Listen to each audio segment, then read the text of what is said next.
Welcome to ज्ञान ज्योति academy. आज हम लोग बात करेंगे माइकोराइजा के बारे में। Mycorrhiza is a symbiotic association between root of higher plant and fungi. तो root of higher plant and fungi के बीच में सिम्बियोटिक एसोसिएशन, और इस सिम्बियोटिक एसोसिएशन का नाम है माइकोराइजा। देखो आप, हुआ क्या, जब अर्थ पे एवोल्यूशन शुरू हुआ, जीवन पानी में था, सारी की सारी एल्गी थी। जीवन पानी से निकलकर जमीन पर आया। एल्गी के बाद ब्रायोफाइट्स बने, उसके बाद टाल प्लांट डेवलप हुआ, वो टेडोफाइट थे। और ये सबसे टाल प्लांट हैं जिनका नाम जिम्नोस्पर्म है। जिम्नोस्पर्म की हाइट बहुत ज़्यादा होती है, सॉरी, आप मान के चलो 100 फीट, 150 फीट, 250 फीट, यहाँ तक तकरीबन 350 फीट तक देखने को मिलते हैं। इतने बड़े होते हैं।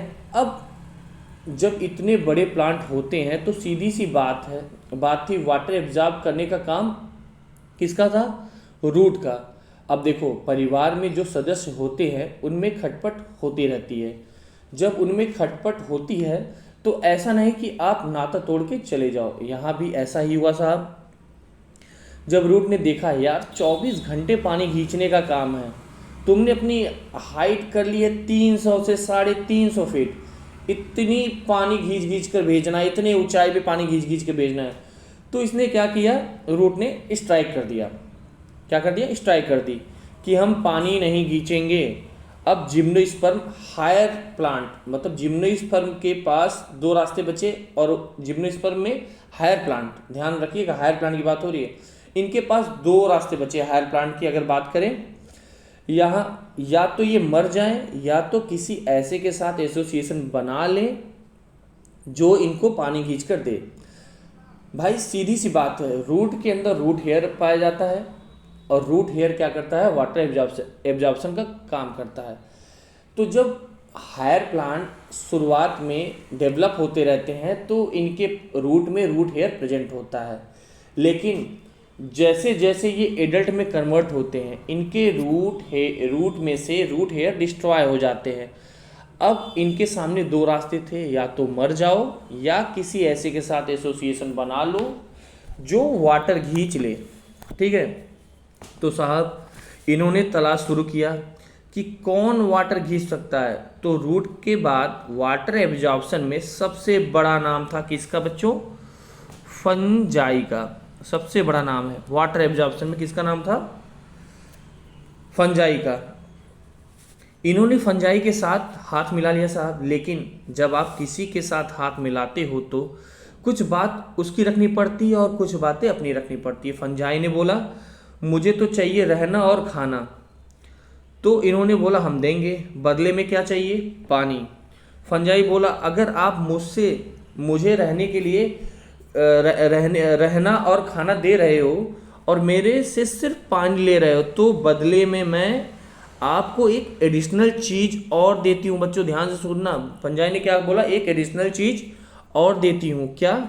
मैं आपकी रूट में कभी बैक्टीरियल इन्फेक्शन नहीं होने दूंगी, क्योंकि जो फंजाई वहाँ पर रहेगी कुछ ना कुछ सिक्रेट करेगी, किसी न किसी प्रकार के लिक्विड का सिक्रेशन करती रहेगी, और ये जो लिक्विड होते हैं, ये जो लिक्विड होंगे, ये बैक्टीरियल एसोसिएशन को ख़त्म करने का काम करेगा, उनको मारने का काम करता है। इसीलिए most of the antibody fungi से ही बनाया जाता है, और ये मेजॉरिटी ऑफ हायर प्लांट के अंदर ये सिम्बियोटिक एसोसिएशन देखने को मिलता है, वो चाहे जिम्नोस्पर्म हो चाहे एंजियोस्पर्म हो। मोर देन 70% स्पीसीज के अंदर डिस्कवर हो चुका है।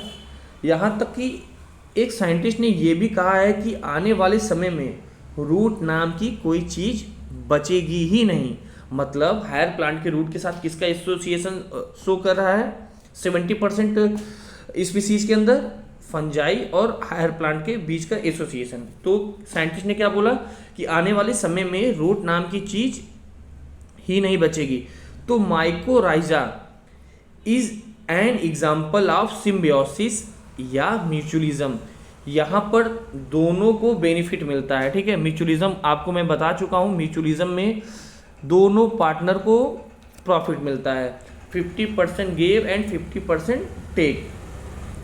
प्लांट को बेनिफिट है मिनरल वाटर एब्जॉर्प्शन का, और साथ में मिलता है प्रोटेक्शन। और फंजाई है उसे बेनिफिट है फूड और शेल्टर का। ठीक है, तो ध्यान से सुनिएगा। प्लांट को क्या बेनिफिट है, एक सेकेंड, प्लांट को क्या बेनिफिट है, मिनरल वाटर एब्जॉर्प्शन का। ठीक है, अब भाई उसको क्या है, पानी तुम एब्जॉर्ब करके पहुंचा दो, काम हो जाए बस। और साथ में प्रोटेक्शन भी दे रहा है फंजाई जो कि एडिशनल है। और फंजाई को क्या बेनिफिट है, फूड मिल रहा है, शेल्टर मिल रहा है। ठीक है, माइकोराइजा नाम किसने दिया था, फ्रैंक ने 1855 में। अब आगे हम लोग 2 टाइप्स ऑफ माइकोराइजा के बारे में पढ़ेंगे, जो कि हम नेक्स्ट क्लास में पढ़ेंगे। उम्मीद करता हूँ कि आज का इंट्रोडक्शन आपको अच्छे से समझ में आया होगा। प्लीज़ इसको ध्यान से पढ़िएगा। नेक्स्ट क्लास में माइकोराइजा कंप्लीट हो जाएगा, फिर उसमें आपको कोई डाउट नहीं बचेगा, आप कहीं से भी क्वेश्चन कर सकते हैं। Thank you.